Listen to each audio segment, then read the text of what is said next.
Uh, I'm sorry, a moment of spacing out. Uh, Good morning. Can you hear me okay? Yes, Yes? sound is fine. Your Good. your image is slightly fuzzy. I wonder if you could scoot in a bit. I, I think what I need to do is the following. Uh, one second.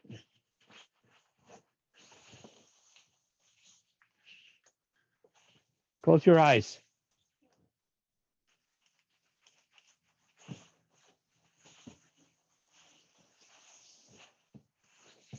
Hmm, that's not a lot better, is it?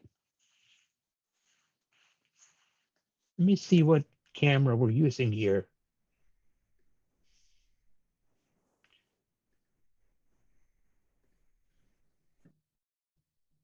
Huh. That appears better to me. Okay. Yeah, it's sharper now. Okay. I think it was using my computer rather than my webcam.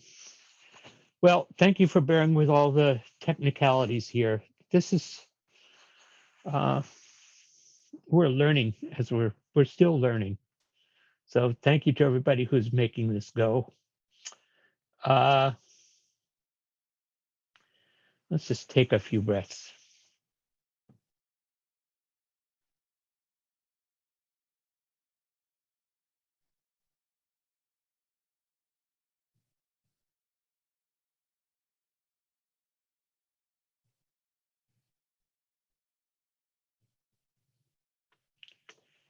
So this morning we have begun our revised Rohatsu session.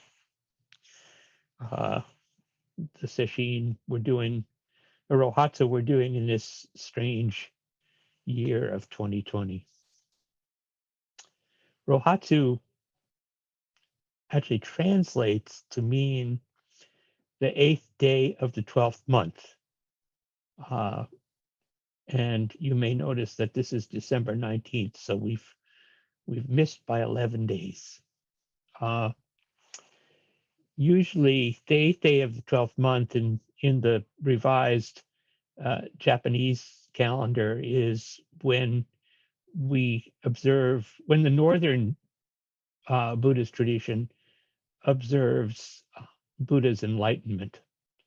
And so this session uh, usually would be a 7-day session. It would begin uh, traditionally on the first and culminate on the 8th.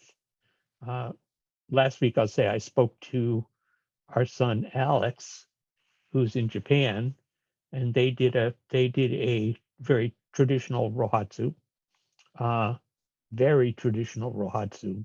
Uh, they were not they didn't lie down for 7 days. They weren't allowed to take their futons out. They had to kind of lean against the wall, and then the last night you stay up all night. And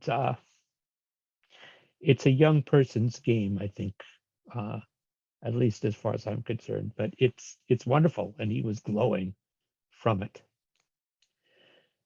So we've moved it this year, and sometimes this is the appropriate response uh, to not be stuck on a particular calendar date or form, but to fit it to the activity of people's actual lives.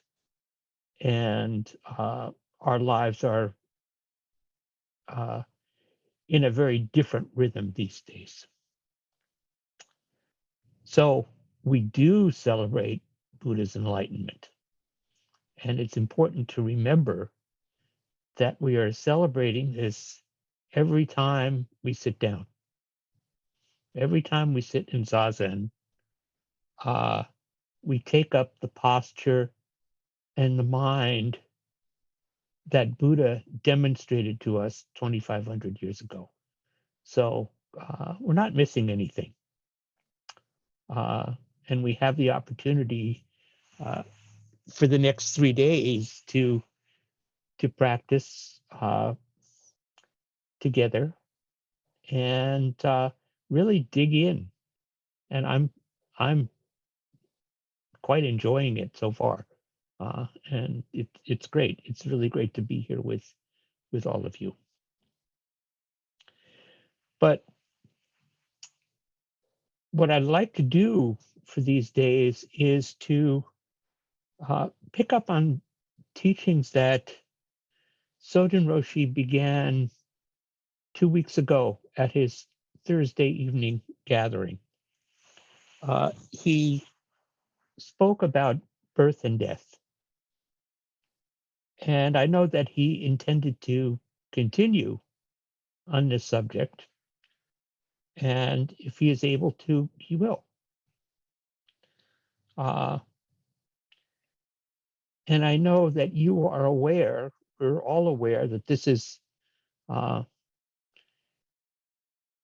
this is a moment by moment question that Sojin is meeting.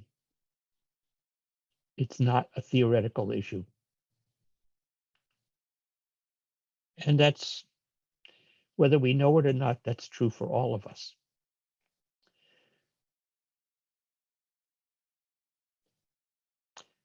There's a koan in the Blue Cliff record that I hold very closely, and I'm sure that you know it. A monk asked Master Yunmen, "What is the teaching of a whole lifetime?" And Yunmen said, "An appropriate response." I've spoken of this before. This is case 14 in the Blue Cliff record. And it's also interesting to look at case 15, which is kind of, they go sort of hand in glove, but we're not going to get into that today. The translation that Sojin is partial to, which was also the translation that Suzuki Roshi used, was an early translation of the Blue Cliff record by R.D.M. Shaw. And his translation of an appropriate response is, "The teaching confronts each." I think that's, the teaching confronts each moment, and the teaching confronts each being. It's, the more I hold that and turn it over in mind, the more wonderful and useful it is. So this is the teaching of birth and death as it is confronting Sojin Roshi right now, and really as it's confronting each of us in its own various frameworks of time. And we'll talk about that. We have the time of a single moment, a thought, an activity, each of which has its birth, its period of life, and its death. And we have the framework of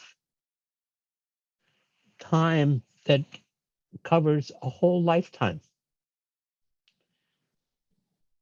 Birth as we emerge from the womb, death as the breath and heartbeat depart from us,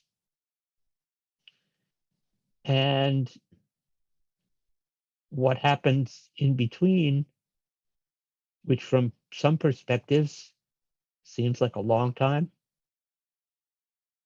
From other perspectives, it's the blink of an eye.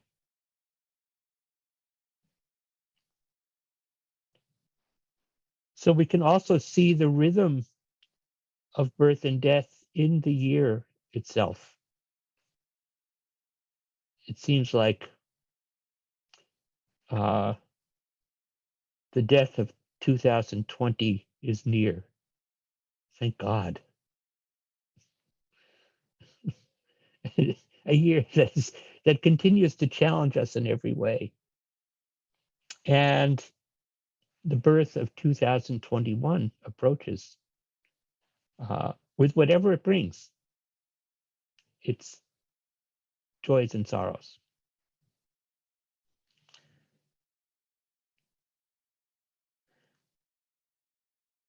So I want to read you just two sections from this fascicle shoji, and then turn to turn to the commentary that Sojun gave.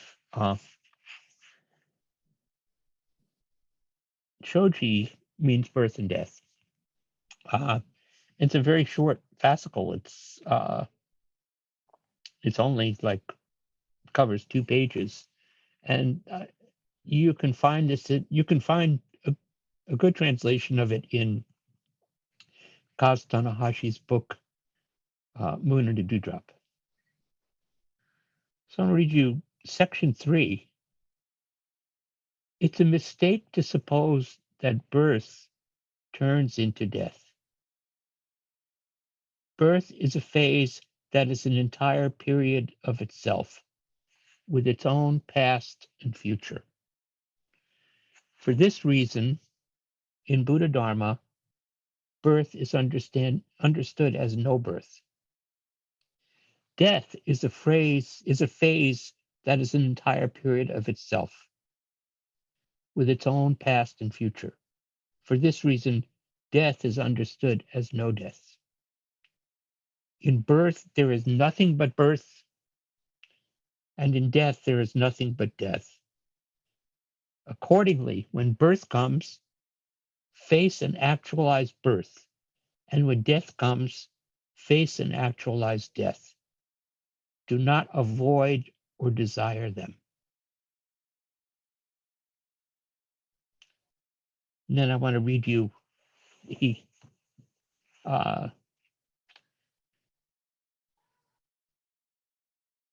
the last section, section 5. I really love this section.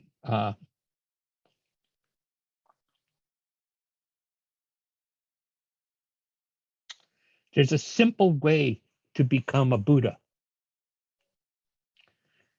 When you refrain from unwholesome actions and are not attached to birth and death, and are compassionate towards all sentient beings, respectful to seniors, kind to juniors, not excluding or desiring anything, with no designing thoughts or worries, you will be called a Buddha. Do not seek anything else.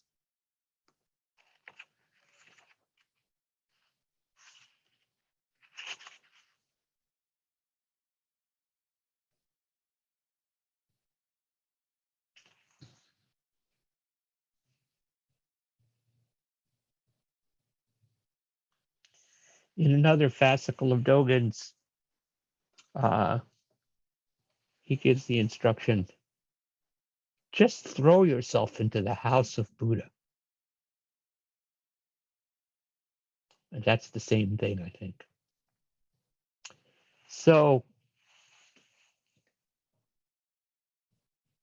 for these talks that I'm giving, I'm turning to a number of talks that Sojun Roshi gave in North Carolina, in Chapel Hill, at his disciple Josho Pat Phelan Center.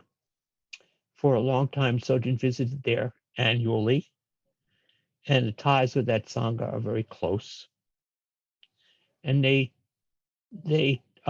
transcribed and edited some wonderful lectures of his. And the ones I'm working from were given in 1997 and 2008. And they do offer commentary on Shoji, Birth and Death, and Zenki, Total Dynamic Working. The text that Sojun is working from, which is not so readily accessible, was translated by Dr. Abe Masao and Norman Waddell, and it was some of the first Dogen that we had available in English, and really good translations, really scholarly and clear. But as I said, the translations in Moon and the Dewdrop are very good, and you can easily find them. So I'm going to begin with one of the 2008 lectures, and offer some comments perhaps as we go along, and leave ample time for discussion. And we'll just see how far it makes sense to go today.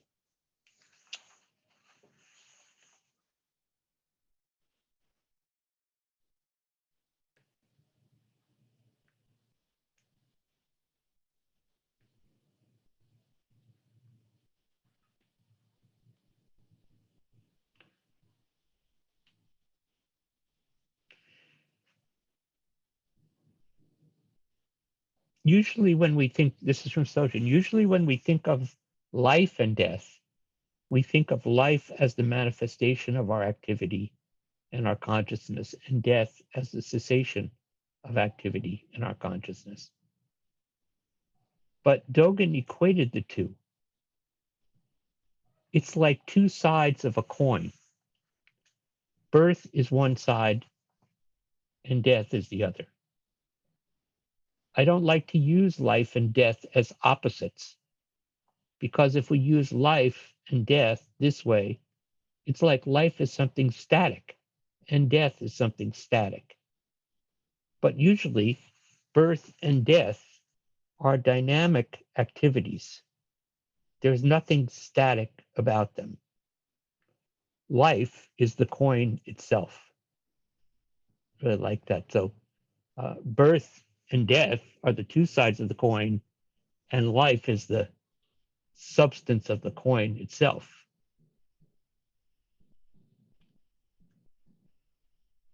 He says, of course, birth and death are ideas, like the alternation of light and dark. Suzuki Roshi talked about this. We think something is really dark and something is really light. But everything takes its color or its light and darkness in a comparative way. What we think of as light is only light compared to something that is dark. When we think of something that is dark, it is dark when compared to something that is light. These are ideas that we have that depend on our comparative way of looking at things. So I use the term life to mean the totality of birth and death. And I use this in a non-dualistic way.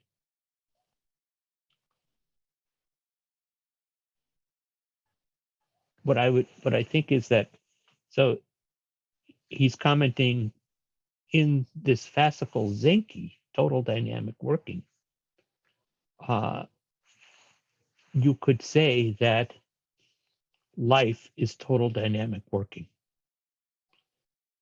in that it includes birth, it includes death, it includes every Dharma moment, every Dharma position. And every one of those moments is the complete unfolding or the complete manifestation of life. And that's what we're doing moment by moment of Zazen, even if it's sleepy Zazen or impatient Zazen or, cruising Zazen or joyful Zazen. All of that is moment by moment our whole life. And there's the next moment. That each of those moments has its birth and its death.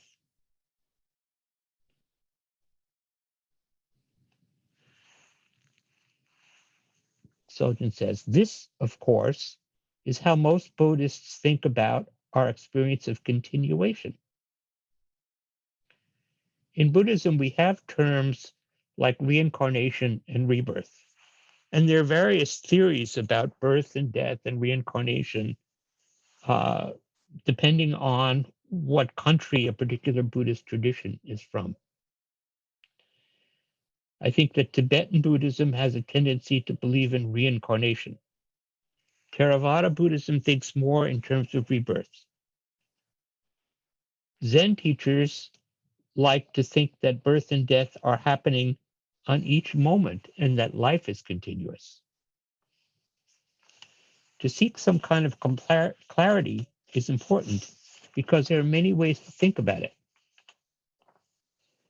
Dogen's understanding is that in birth there is death, and in death there is birth, each containing the other.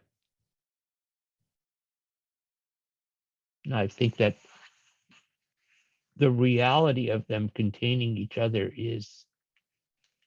that's the fact, or that's the unfolding of life.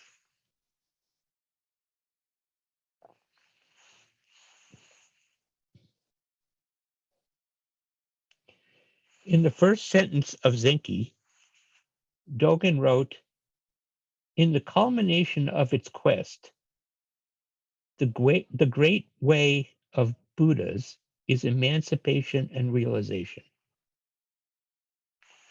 Simply put, the purpose of Buddhist practice is finding emancipation and realization. For Dogen, emancipation means that life emancipates life and that death emancipates death. And he explains, in this case, he means that it's possible to find our freedom or our emancipation within life. It's also to find emancipation within death.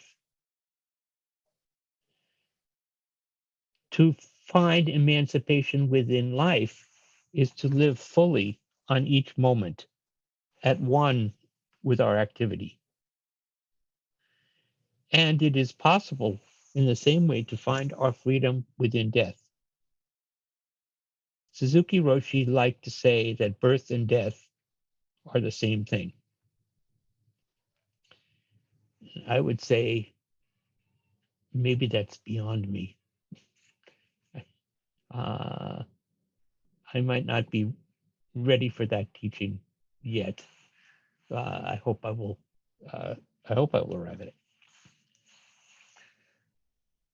So it's an interesting section. The next section says there are two ways of thinking about emancipation or freedom. They're synonymous. Emancipation, like the Emancipation Proclamation. So, you know, to proclaim the fact of freedom. So these two ways of thinking about it: freedom within and freedom from. And this is actually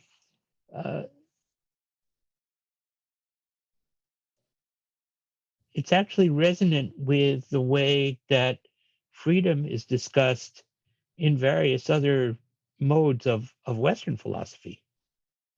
So freedom within, and Sojin kind of unpacks this a bit. Freedom within is freedom to, the freedom to do something, the freedom to act in a certain way, the freedom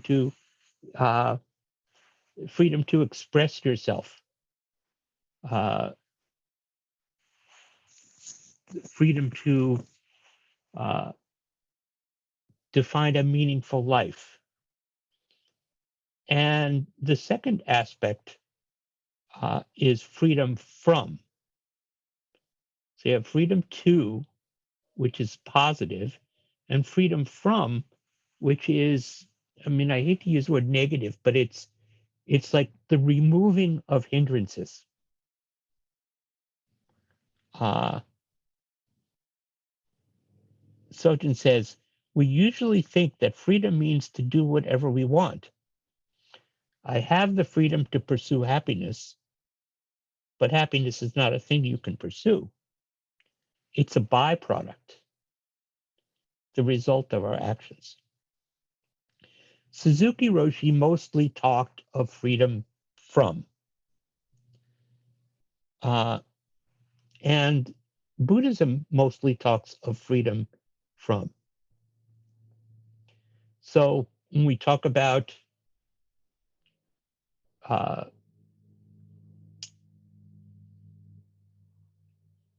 some some Indian traditions talk about the self, and Buddhism talks about anatta, no self. That the uh, syllable "a" is the negation.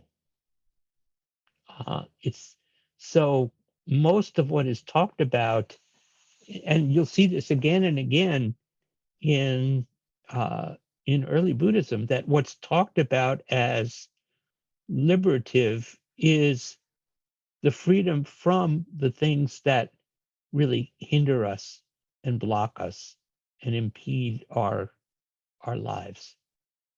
Uh, and when those are relinquished or when they drop away, when we are free from them, then we are free to act. So Sojin says, Suzuki Roshi mostly talked about freedom from. For him, true freedom only comes about within limitations. We can easily become a victim of our deluded understanding of the meaning of freedom without limitations. I remember before I started the practice, I had a close friend, he's kind of a wild guy, who had a small amount of Zen training when he was overseas in Korea with the Peace Corps. And we would get into arguments. My side was completely uninformed. And he would say, well, everything's Zen. Whatever I do is Zen. And so I can do anything I want.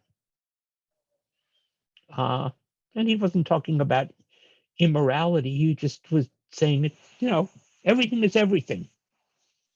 Uh, and that bothered me. It's like, that can't be right. It can't be right. Uh, and I think when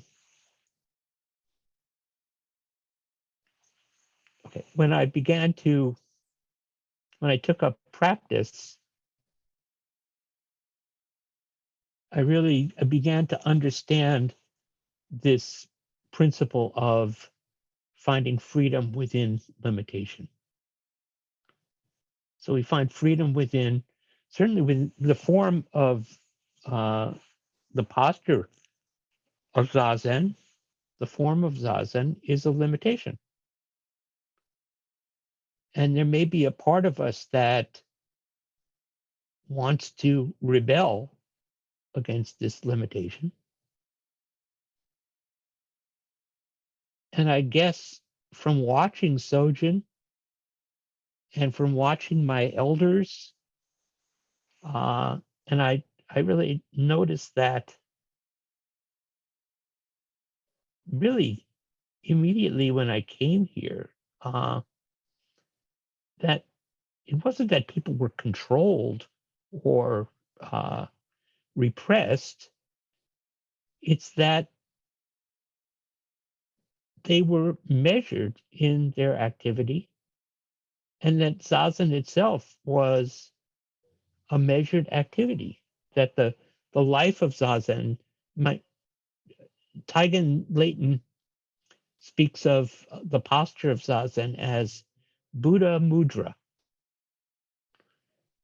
So we put our body into this uh, particular posture, and it's pretty limited. And in fact, sometimes it's really hard. But we put ourselves into the posture that we see Buddha having taken up, and we make that our life.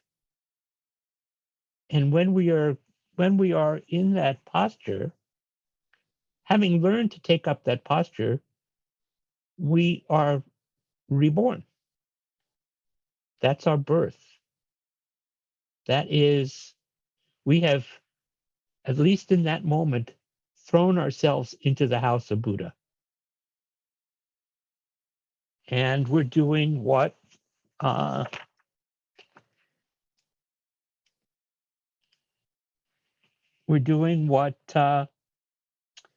what he says at the end of Shoji. If we're in zazen, we're refraining from unwholesome actions. We're not thinking about birth and death. Whichever comes, we accept it. And what I noticed in the elders around me, and I am still personally working on, is to be compassionate towards all sentient beings, to be respectful to seniors and kind to juniors, not excluding or desiring anything.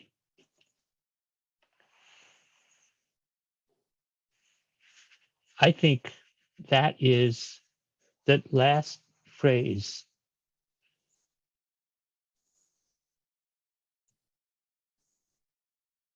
really seems to me to pinpoint the teachings of Suzuki Roshi and the teachings of Sojun Roshi.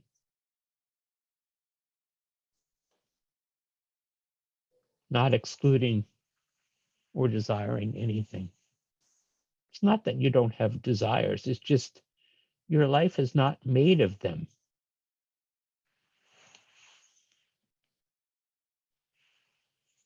One time, I think in lecture, or someone asked Sojun Roshi, what's the most important thing for a teacher to know? And he said, never want anything for yourself from your student. And from close observation, I know that he lives that.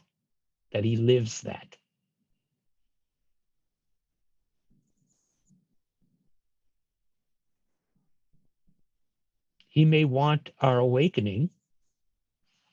He may want us to practice,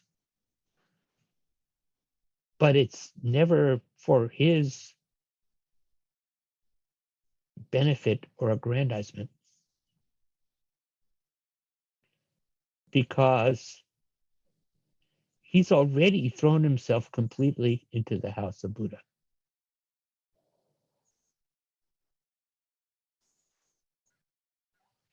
And the question for each of us is, uh,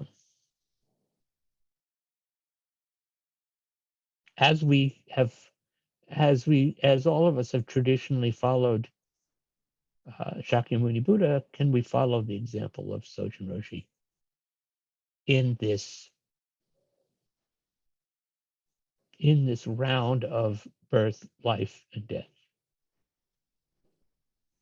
So I think I'm going to stop here, and we can continue. There's a lot more really good stuff in this talk and in the other talks, and I sort of want to pick out the jewels, but and it's good not to just be uh, overly sated by the food of Dharma. So we have time for questions and answers or thoughts. And Kika, are you going to call on people? Yes, I believe everyone is aware of how to raise your blue hand. There are quite a few people in here, so raising your physical hand is not going to be as effective. So go to the participants window, raise your blue hand if you have a question, and I'll field those. And if you want to type your question, type it to the host or the co-host, and Heiko will read those questions. Great.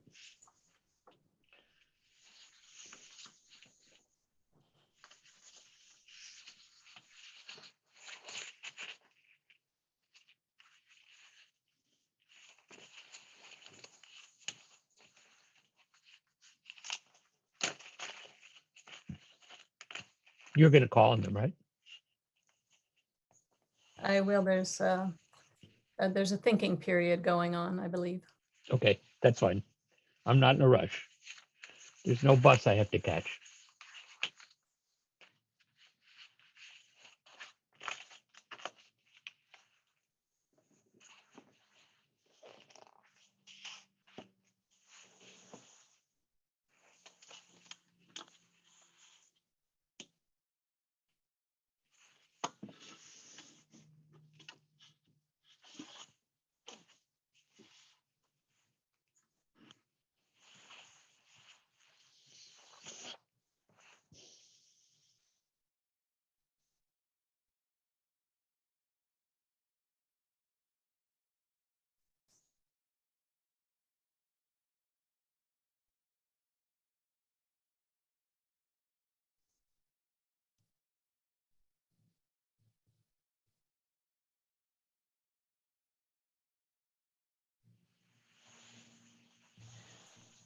There may be a problem. Heiko, do you see hands raised?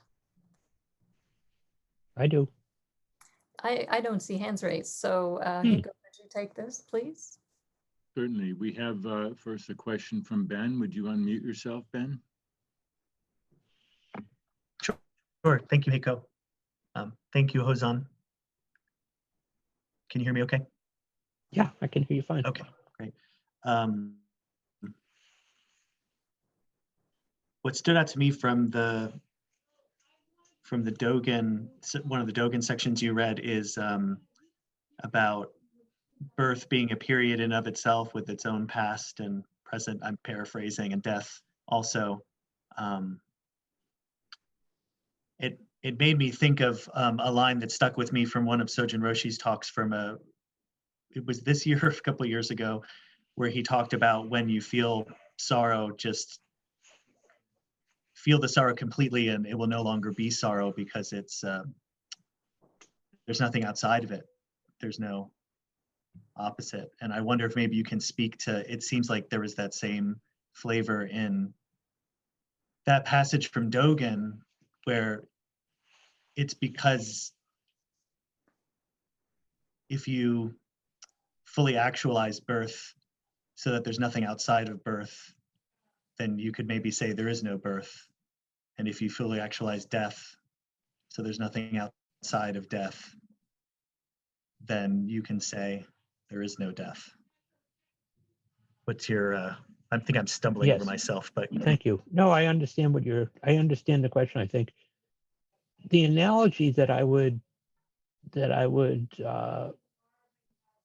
comes to mind is, so say you've had a potentially serious medical diagnosis and you're going to have some tests or some treatment or whatever. My experience is that the anticipation of those tests or treatment is excruciating. And partly that's because I'm conceptualizing them. It's I am standing outside of that activity and I am worrying about it.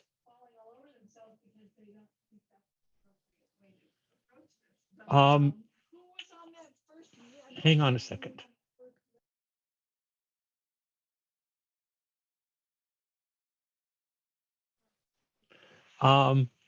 Whereas the actual experience of the treatment or the test or even the diagnosis is something else. Does that make any sense? That's to me, that's an example of standing outside of it and looking at it as in a dualistic way or fully entering. It's like when you're entering it, when you're in it, you're in it. When you're in sorrow, you're in sorrow and there's nothing else. When you're in the process of dying, the idea of dying is alarming and frightening to most of us. The fact of it may not be so. And, I hesitate to talk about this, but I had a medical emergency, uh, wow, 30 years ago now. And I was on the cusp of living and dying in that moment in the midst of this procedure. And that's what I was told afterwards by the doctors and nurses. Fortunately, I came through fine. But in the midst of that, I had some awareness that this was what was happening. And in the midst of that, I have some memory, whether it's true, whether it's accurate memory or not, of asking myself, well, how is this? Well, this is okay. Uh, if this is what happens, okay, but I prefer not. And that all was fine. Afterwards, it scared the shit out of me, you know, uh, because I was outside of it looking at it. But inside of it, it's something else. So it's really, this is important point, not just for dire circumstances, but for every moment, every challenging moment of our lives.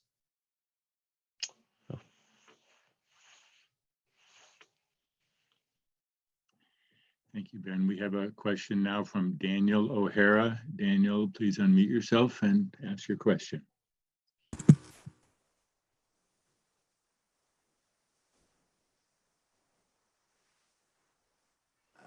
Uh,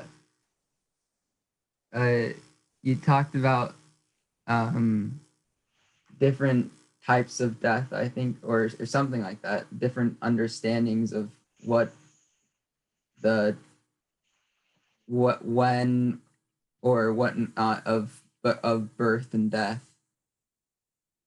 And is there any birth and death that isn't like? Is there an understanding or a knowledge or something of any kind of birth and death other than the immediate experience of like time right now? Is I'm not quite sure I understand the question. like What I said was you can think of it in multiple frames of time. You can think of it as moment by moment. And what Sojin talked about was, yes, and you have these different theories of rebirth and reincarnation, and you can think of it in the context of a lifetime or multiple lifetimes. Depends on how you think of it.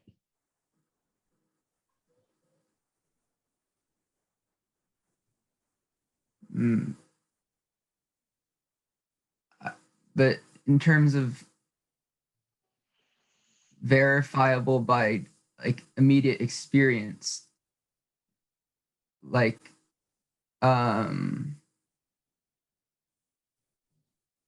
it seems like lifetime,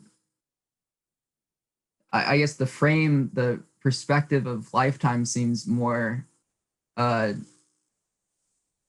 theoretical to me, but Well, it seems theoretical to me as well, but it's not theoretical to people who believe otherwise. When Sojin Roshi was asked about kind of multiple lifetimes, his response was, I don't remember.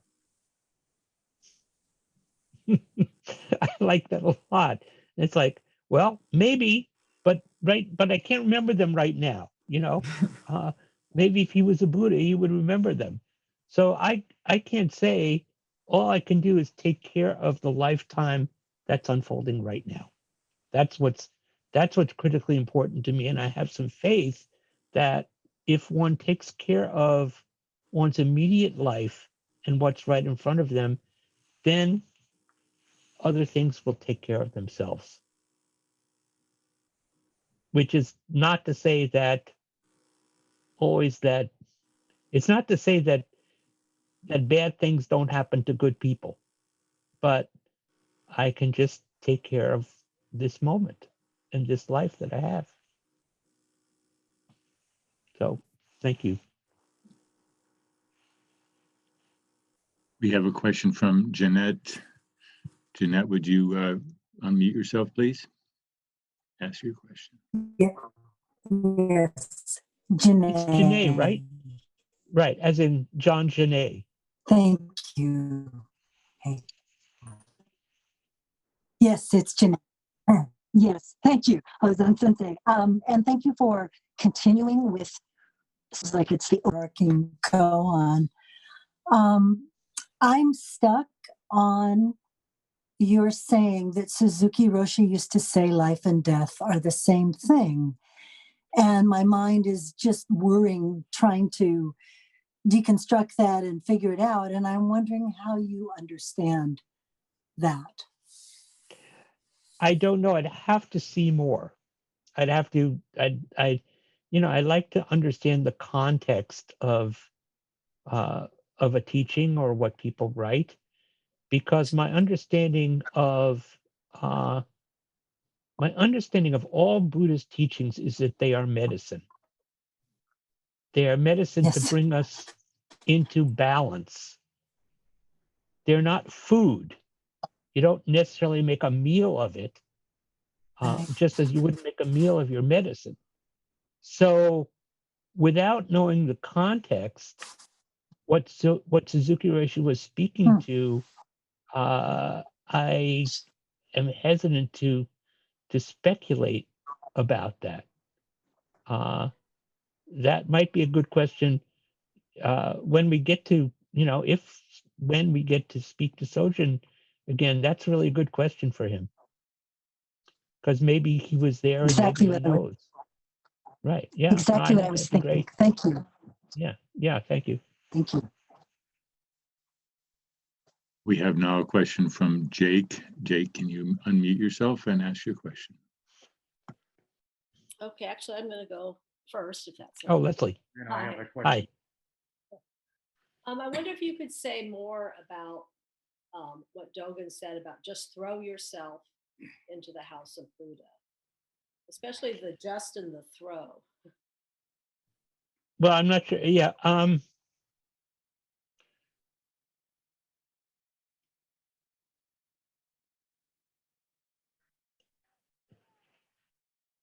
Traditionally, I mean, well, there's a way of looking at Japanese Buddhism that formulates it as there's two aspects of it theoretically, and I know that Sojin didn't buy this, and neither do I.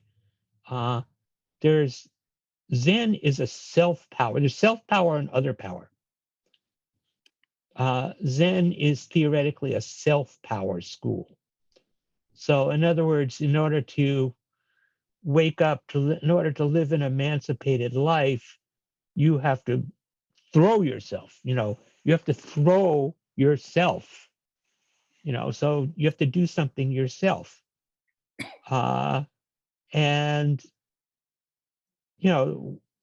one way I look at that is we had to sign up for sesshin and show up for the periods and keep the schedule. Back back in the days when we used to come to the Zendo, we had to get ourselves to the Zendo. You guys had to schlep in from Pleasant Hill, and you could call that self-power. The other school, the other side of Japanese Buddhism is this other power. And so the Zen school is a self-power school, and the Shin or Jodo Shin, which is right down the block actually, is nominally an other power school. It means everything that we have is given to us by the Buddhas. So um,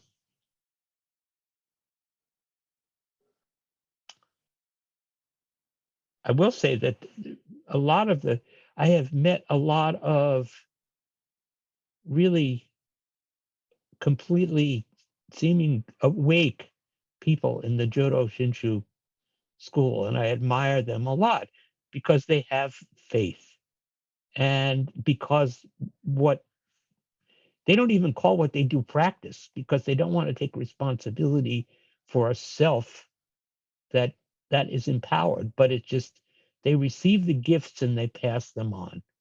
And it's like, so I can say, yes, I had to get myself here in the early 80s and, literally find the gate and the address and walk in and then do that repeatedly. How did I get there? That was not self. That is the great mystery. How did Sojin end up? He was looking.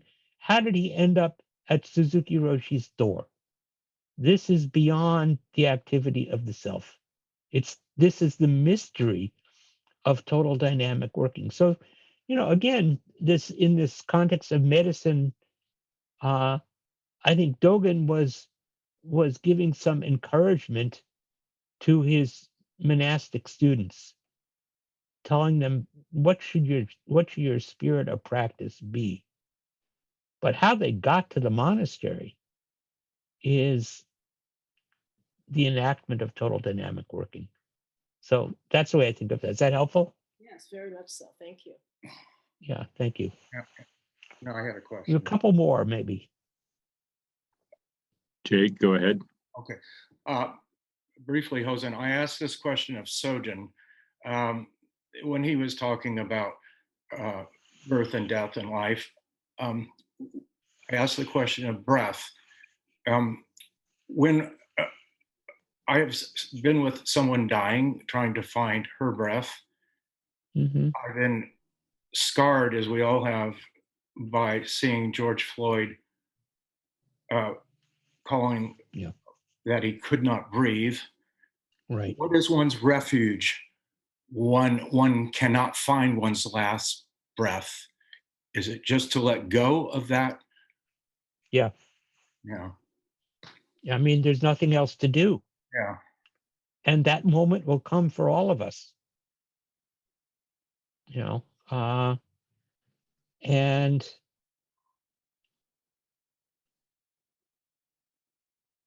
sometimes it's really easy. And sometimes it's really hard. And that seems to depend on things that are beyond our understanding.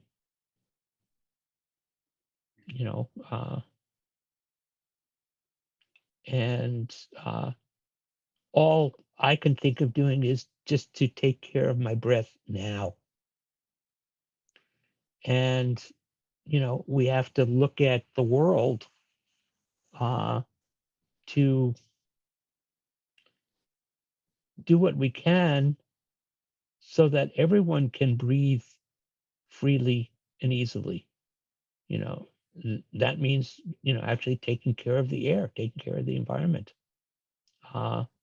and taking care of our bodies and helping people take care of their own bodies.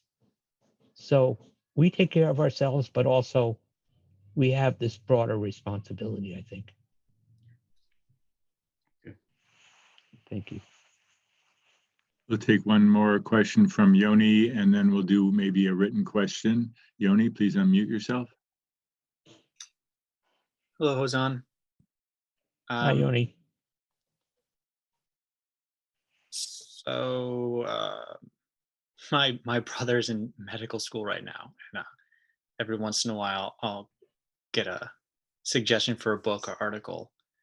And something I was reading recently was on the immune system and how every day in our bodies, hundreds of thousands of cells are born and then die.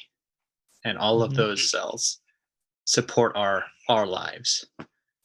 And I found that very inspiring in connection to what you were just saying. And I wonder if it makes sense to think of practice as choosing choosing the bodies for which the body that we wish to be a cell in, if that makes sense. If I'm a cell, what body am I sustaining? The whole earth. The whole earth is your true body. Sorry.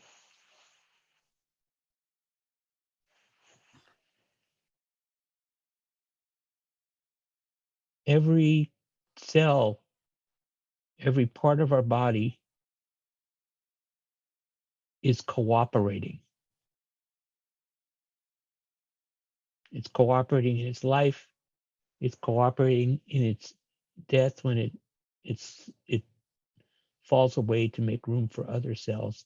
This is true of the whole earth. That's the true body that we're part of.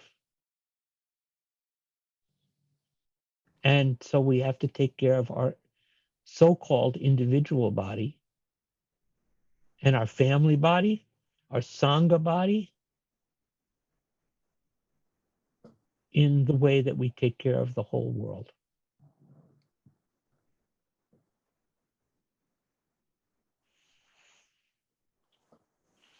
I do see Linda's hand before we take the written question. Linda, go ahead. Oh, I already gave up, so I let my wish to ask a question experience death. Anyway, Has it been reborn now? Yeah, matter of fact. What a surprise! Well, when you talk about birth and death as two sides of the coin and so on, I on some level believe and sort of understand that. You reached back to an experience 30 years ago to talk about really experiencing that. So my question is both, how are you really experiencing that right now? And can you help me really experience it right now? Because understanding and believing it on some level is not helping me experience it.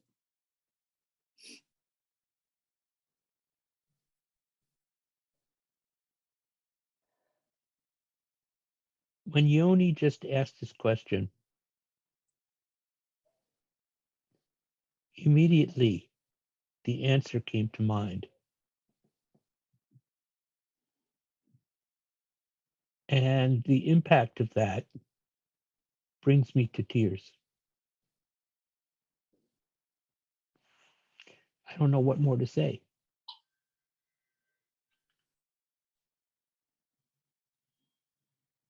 Did you die and were born in that moment? Yes. Okay.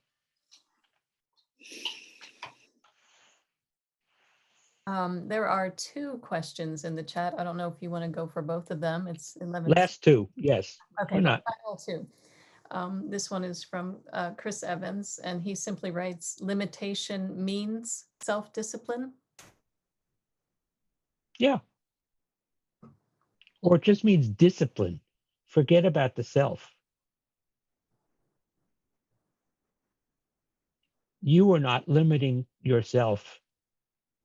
It's just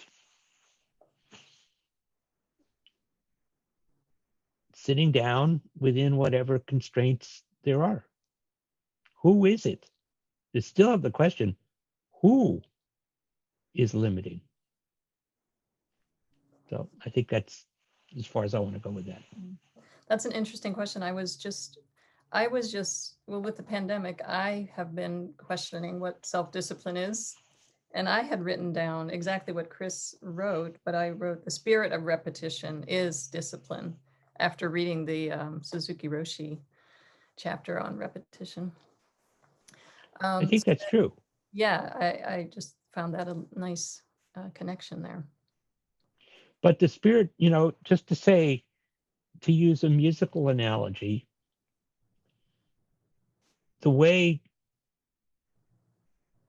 of a musician or an artist is the spirit of repetition until freedom reveals itself and creativity reveals itself. You have to have faith in, if you're being forced to repeat yourself, if then it's not alive. It's difficult. It's difficult practice. Yeah, thank you. Thank you. Yeah, practice of the musical instrument as it relates to our practice. The final question is from Mary Mosine. If birth and death are both life, why do we like birth and fear death?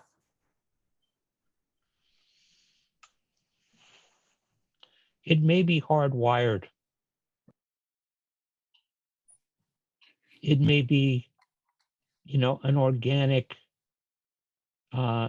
animal neural response. I don't understand it fully, but I think we're hardwired for, if you will, self-preservation.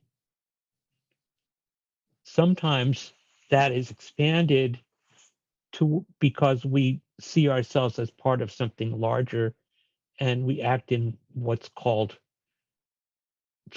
altruism, but it's really just seeing that there's a larger body, whether it's my community, my tribe, whatever, my nation. But I think that organically we're probably hardwired to preserve self, to preserve life. Mary may have a follow-up. I don't know.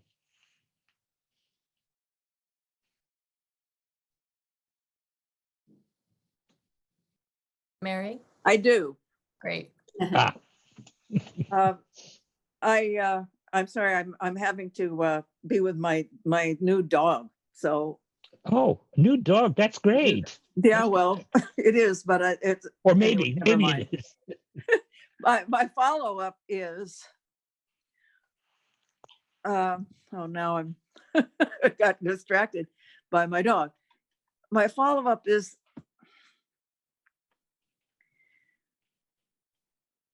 What I don't want to say this. How? I want to say why, and I know that it's okay. I can live with it. There are people teachers in the world who won't answer why questions. Yeah. Why can't I believe that death is okay? Yes, there's hardwiredness. Yes, there's attachment to the familiar, to the self that I know. But I don't know. There seems like there's something deeper about it that it's hard to accept. Maybe that it's hard to accept no me. Yeah. I mean, that's part of what I think is the hardwiring, but I think that everything in our life, in our experience, the message that death is bad is so powerful, and it shapes our minds. So this gets back to, how do our minds operate? It's a heavy duty. It's probably the heaviest duty imputation that one has. So it's not surprising. No. Not but surprising. That's what we're supposed to be working on. I mean, that's what it says on the We are Han, working right? on it. Yeah. Right. It's the great matter. Right. But I think about